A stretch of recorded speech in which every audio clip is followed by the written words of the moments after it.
the difference between mourning and grieving.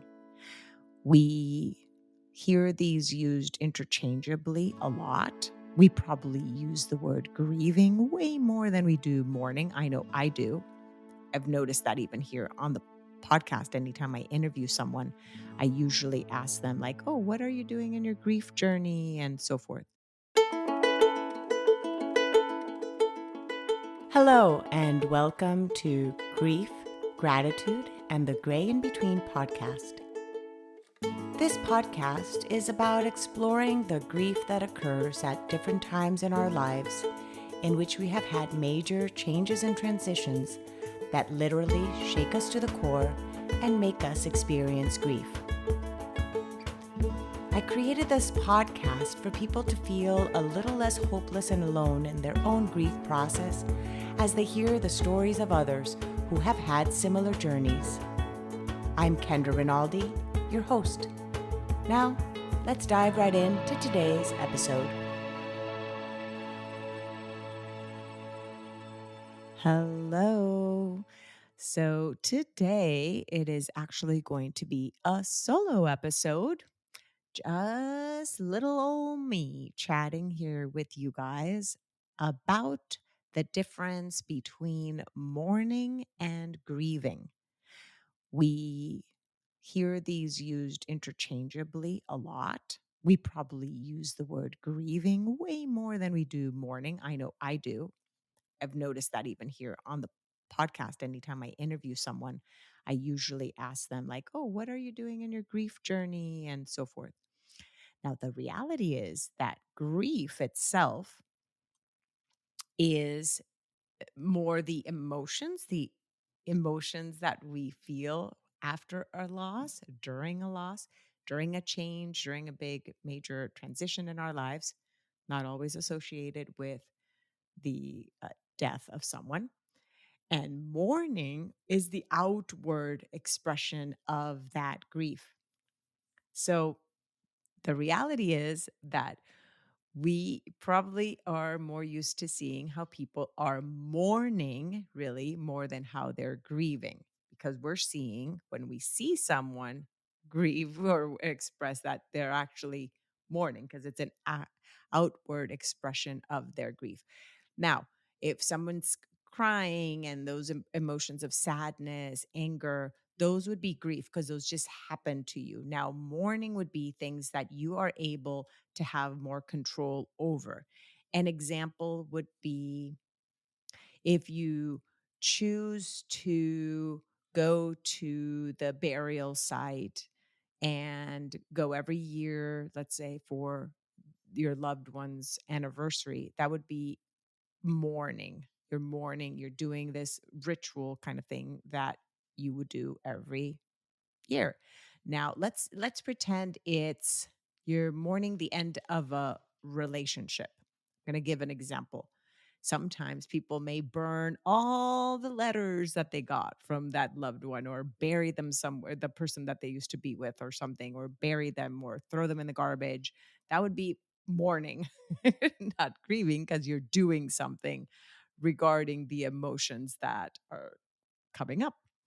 So that there is just a distinction between, I'm just kind of showing how it could be between someone dying and someone, and an ending of a relationship. Now, other things that happen a lot of the majority of the way in which we may see mourning more vividly would be in certain rituals that occur either culturally or religiously. And some cultures have way more rituals around mourning than others probably. And and then there's also tools that are used that could also be considered mourning. So I'm going to just throw some examples here. I'm not an expert, so here are just some examples. So I grew up in Colombia, and in Colombia the primary religion in Colombia is Catholicism. The majority of Christians in Colombia are Catholic. And one of the things that they do is that they would have a wake or different, in which the body is there in the casket and people can actually have a viewing of the body. That is something that would be mourning, like a mourning kind of ritual or practice. In other cultures, like or in other religions, like in the Jewish faith, for example, something that some Jewish people do is sit Shiva. That would be another way in which you are mourning. Sit in Shiva is when you stay home for like 7 days and people come and accompany you during your grief journey, your grieving journey, or your mourning journey. You see, I always do that. I also use them in probably ways that are not correct either. So that is an example. And now I was kind of looking to see other ways in which people mourn. And here are some things that came up that in some Asian cultures, for example, there are 100-day mourning periods where family wear black or white clothing for 100 days. Other indigenous cultures sometimes hold like elaborate rituals over years to allow the spirits of the dead to transition peacefully. And then it was saying also here, like in what I looked up, that some of the Protestant Christian cultures or religions, especially here in America, tend to have shorter mourning periods focused more around the funeral event itself. So, other things that we can also incorporate into our own lives, if by chance it's not something religious or culturally that we are incorporating into our mourning ritual. And again, some of the examples I'm saying right there were all based on mourning around death, right? So, and most of these will probably be more that, but the other things that can be done as well for mourning are some of these tools that we sometimes talk about. And I ask some of the guests to share, like the tools that they've used in their journey. Those would be some mourning tools. Something that I did, for example, and that I know other people do in their morning journey in the morning journey. It sounds a little odd. Is writing in a journal, for example, writing your emotions. That would be considered a morning practice. Other things could be when you sit down and listen to songs of that remind you of the person that is no longer with you, be that from a relationship or again or somebody that's died.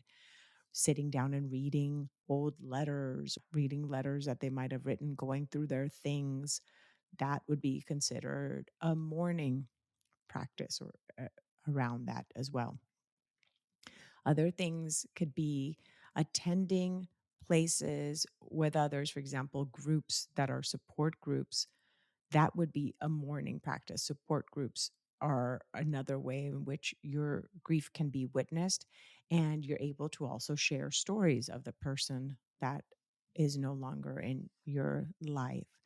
So those are some ways. So now, again, the distinction today is that the inner grieving as our personal journey and loss, and mourning is the outward communal expression of that grief. So now both of these help us adapt to change and to integrate the losses into our lives. But again, grief is usually longer than the mourning process because we mourn, like again, like if we honor the person every year when their anniversary comes up, that would be a way of mourning. But the grief again is these emotions that just come in and out like waves throughout our life. So that is the difference between that two and gives you just some ideas about it. And I would invite you to explore in your own life what things you do in the mourning process, which ones are those that you actually have control over the expression of that grief in order to aid you in your grief journey. So that's what I would invite you to do, is to take a look into your own life and reflect and see how these two words play a part in your own journey. I'm grateful that you were on, and see you next time.